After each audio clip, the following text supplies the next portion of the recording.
What's up, Lakers fans? The season is finally here, and it starts off with a bang. The Los Angeles Lakers are about to open their NBA campaign against the Golden State Warriors. But there's one massive storyline hanging over everything. LeBron James won't be suiting up. Yeah, the King is expected to miss the first few weeks, probably until mid-November, and that means roughly 14 or 15 games without him. The big question now is, can the Lakers survive and maybe even thrive without their superstar on the court? Here's the thing. No one is saying the Lakers are better without LeBron. That would be crazy. But there's a real argument that this team is deeper than it's been in a long time. You've got players who can step into bigger roles, and this early stretch could be the perfect test to see what the roster is really made of. Think of it as a proving ground for guys like Austin Reeves, Rui Hachimura, and DeAndre Ayton. These are players who will have to carry the load for the next few weeks, and in a way, that might actually benefit the team in the long run. Looking at the schedule, things aren't as bad as they might seem. The Lakers don't even have to leave California until the end of October. That means a comfortable start, familiar arenas, short travel times, and a real chance to build some chemistry. They start with the Warriors, then have the Timberwolves, the Kings, and the Trailblazers. None of those are easy games, but they're winnable. The Kings can be tricky, sure, but the Lakers match up well against Portland and should have the upper hand against Minnesota at least once in their two early matchups. If the Lakers manage to start the season something like 7 wins and 3 losses through their first 10 games, LeBron might be able to take his time getting fully healthy. But if things start rough, say they lose 4 of their first 5, then the pressure will be on for him to come back sooner. It's a balancing act between urgency and patience, and it all depends on how the team performs right out of the gate. Now, let's talk about the Warriors game. That's always a headline matchup, and even without LeBron, it's going to be intense. Golden State can explode offensively in a matter of minutes. They've still got their shooting power, and their pace can make any team pay for defensive lapses. The Lakers' perimeter defense has to step up big time because one cold stretch or a few defensive breakdowns, and the Warriors could easily go on one of those 15-2 runs that completely change a game. But if the Lakers can control the tempo, get physical inside, and take advantage of their size, they got a real shot to start the season with a statement win at home. What's interesting is how this early part of the schedule could actually define the Lakers' identity for the season. Without LeBron, the offense will look different. The ball will move more, the pace might change, and we'll see how other players adapt to bigger roles. Rui Hachimura, for example, usually steps up when LeBron is out because he gets to play his natural position at the power forward spot. That allows him to attack mismatches and find his rhythm early in games. This could be the stretch that gives Rui the confidence to play aggressively all season long. DeAndre Ayton is another key piece here. The Lakers will rely heavily on his presence in the paint, both defensively and as a rebounder. But more importantly, he'll have to be active offensively, setting strong screens, rolling hard to the rim, and finishing plays. When he's locked in, he gives the Lakers a completely different dimension, and pairing that with the creativity of Austin Reeves and the spacing they can get from shooters like Gabe Vincent could make the offense flow nicely. Speaking of Vincent, he might end up being one of the biggest surprises early on. He had a fantastic preseason, showing confidence in his shot, intensity on defense, and a high basketball IQ. If he can carry that momentum into the regular season, he might solidify his role as a key contributor even when LeBron comes back. Against teams like the Warriors, having a guard who can chase shooters around screens and still knock down open threes is crucial. Vincent gives the Lakers exactly that. What's really going to make or break this stretch, though, is consistency. The Lakers can't afford to start slow or underestimate teams. The Western Conference is way too competitive for that. If they go on a losing streak early, it'll put pressure on everyone, the coaching staff, the young guys, even LeBron's recovery timeline. But if they can stay steady, winning games they're supposed to win, and maybe even stealing a couple of tough ones, that buys LeBron time and confidence for everyone else. You look at the next stretch after the first few games, the Heat, the Spurs, the Hawks, and the Hornets. And those are all games the Lakers can absolutely take. Even the matchups with the Thunder and Pelicans later on are manageable. The real challenge will come when they face the Milwaukee Bucks. that could end up being right around the time LeBron returns, which might actually work perfectly. By then, the rotation will be set, guys will know their roles, and LeBron can ease back into the lineup without having to do everything himself. Now, here's something to think about. When LeBron does come back, how will he fit in if the team is already rolling? That's a good problem to have, but still a challenge. If the Lakers are, say, 11 wins and 4 losses when he returns, you don't want him coming in and disrupting the flow.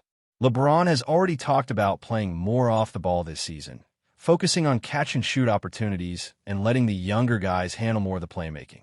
That's exactly the kind of adjustment that could make this version of the Lakers even more dangerous. But if things go south and the team struggles, then it's a different story.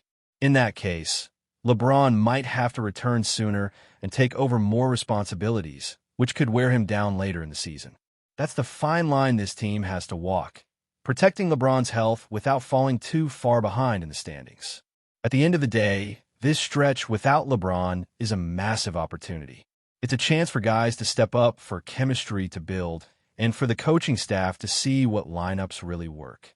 It's a test of depth and resilience.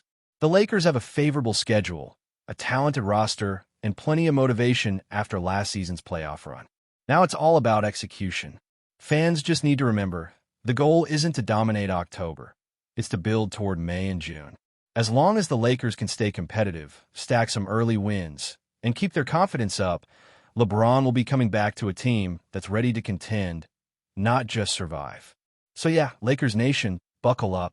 The ride's about to start, and even without the king on the court, this squad has what it takes to keep things rolling. The first few weeks are going to show us a lot. Who's ready for the spotlight? Who needs more time? And whether this team can hold the line until the king returns to reclaim his throne. When you really think about it, this stretch without LeBron might end up being one of the best things to happen to the Lakers this season. It forces everyone else to grow, to play with urgency, and to figure out how to win without relying on one of the greatest players in history to carry them every night.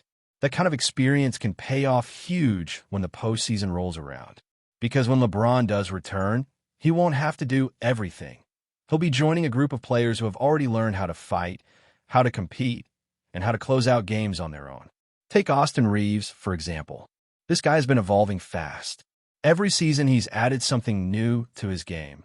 First, the confidence, then the playmaking, then the ability to create his own shot. Now he's being asked to step into a bigger leadership role. He's going to be the one controlling the tempo, initiating plays, and making those smart reads that LeBron usually handles. That's a big responsibility, but it's exactly what Reeves has been working toward. He's one of those players who thrives when given more freedom. If he can keep his efficiency up while taking on that bigger load, the Lakers will be in great shape. Then you have Rui Hachimura. When he's in rhythm, he's a mismatch nightmare. He's strong enough to hold his own inside and quick enough to score off the dribble. Without LeBron clogging up the same spots on the floor, Rui gets more space to operate, more chances to post up or attack mismatches. Those touches matter. They build confidence. If Rui can consistently give the Lakers around 15 to 20 points during the stretch, he's not only helping the team win now, but also solidifying his place as a reliable scoring option once LeBron returns. DeAndre Ayton, though, might be the real X factor here. Everyone knows what he's capable of. He's got the size, the skill, the touch around the rim. But the question has always been consistency. Now, he gets a stretch where he can be one of the main focal points of the offense. Pick and rolls with Reeves, pick and pops with Vincent, second chance points. All of that will be crucial. What the Lakers need from Ayton is dominance. They don't need him to score 30 a night, but they do need him to control the glass, protect the paint, and set the tone physically. If he can do that, the Lakers' defense and rebounding become elite. And let's not forget Gabe Vincent. His shooting and energy can change the rhythm of a game in minutes. He's the kind of guard who thrives in chaos. When the pace picks up, when the defense is scrambling, that's where he shines. During the preseason, he showed flashes of being that guy who can swing a game with a couple of quick threes and some high-effort defensive plays. If he can bring that same energy into the regular season, especially in matchups against teams like Golden State or Oklahoma City, it's going to make a huge difference. The beauty of this situation is that the Lakers actually have options. They can play big with Ayton and Hachimura, or they can go small and run with Reeves, Vincent, and a shooter like Leia to stretch the floor. That flexibility is something this team hasn't had much of in previous years. Coach J.J. Redick can experiment, try different combinations, and see what really clicks before LeBron comes back. This is the perfect window for that kind of fine-tuning because early season games, while important, are also about building identity. Another thing that shouldn't be overlooked is how this period helps with chemistry. With LeBron sitting out, the ball moves differently. Guys who usually stand in the corner waiting for LeBron to create are now the ones running plays, setting screens, or making reads. That helps build trust between teammates, trust in the system, and trust in their own abilities. When LeBron returns, that kind of dynamic can make the team more unpredictable, harder to guard, and less dependent on one player to dictate everything. Of course, there's also the other side of the coin. If things go wrong, if the Lakers stumble early, if they start dropping winnable games, then the pressure could start to mount. Every loss will be magnified, every mistake questioned, and suddenly the narrative shifts from we're learning to we're struggling. That's why those early games matter. Even if they're not perfect, even if they grind out some ugly wins, the key is to stay above .500 until LeBron returns. Because once he's back, the team can make a push and climb fast. LeBron himself, meanwhile, has a different kind of challenge. For the first time in his career, he's actively preparing to play more off the ball. He's been working on his catch-and-shoot game, focusing on efficiency rather than volume. That's a smart move. It saves his body and fits perfectly with how the Lakers are evolving.